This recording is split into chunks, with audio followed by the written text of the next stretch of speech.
এই নলেন গুড়ের সাথে চিতল পিঠে দেখো ফোলা ফোলা সুন্দর চিতল পিঠে বানিয়ে ফেলতে পারো তোমরা অনায়াসে। কতটা নরম হয়েছে। হ্যালো বন্ধুরা, আজকে আমি এখানে এক বাটি থেকে একটু কম নিয়েছি, মানে 1 কাপ সুজি আছে এখানে।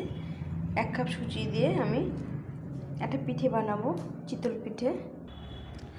এখানে 1 কাপ পরিমাণে সুজি নিয়েছি আর এখানে হাফ কাপ ময়দা নিয়েছি,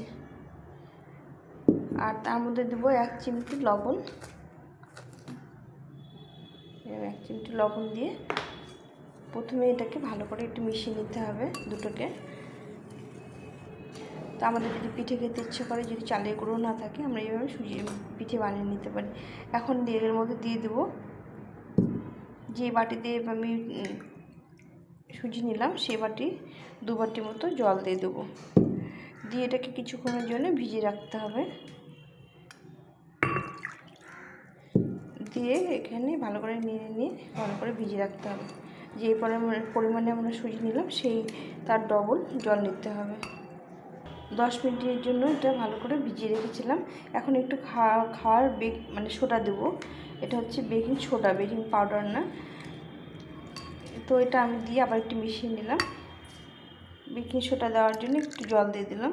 দিয়ে এটাকে ভালো করে মিশিয়ে নিতে হবে। এখন ব্যাটারটাকে এখানে মিক্সিং জারে ব্লেন্ড করে নিতে হবে। তো আমাদের ব্যাটারটা হয়ে গেছে, দেখো সুন্দর পেস্ট হয়ে গেছে। তো তোমাদের বলে রাখি, আমি এই যে জলটা দিয়েছিলাম সেটা একটু উষ্ণ গরম জল দিয়েছিলাম।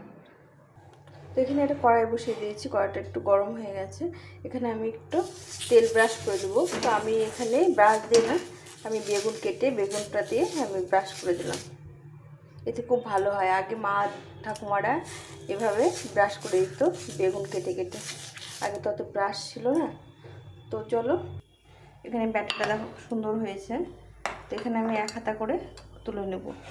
আর এখানে যে ব্রাশ করে দিয়েছিল গরম হয়ে গেছে, 1 হাতা ব্যাটার দিয়ে ঢাকা দিয়ে দেবো।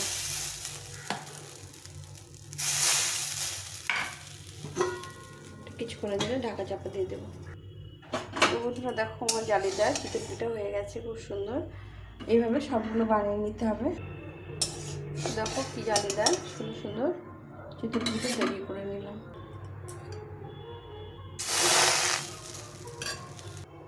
তো এইভাবে আমি সবগুলো বানিয়ে নিলাম। দেখো কত সুন্দর জালিদার আর সুন্দর হয়েছে, আর এতটাই নরম হয়েছে। দেখো তোমাদের দেখায়, দেখো ভিতরে খুব ফাঁকানো হয়েছে। এটা খেতেও ভীষণ লাগে, গুড় জাল দিয়ে বা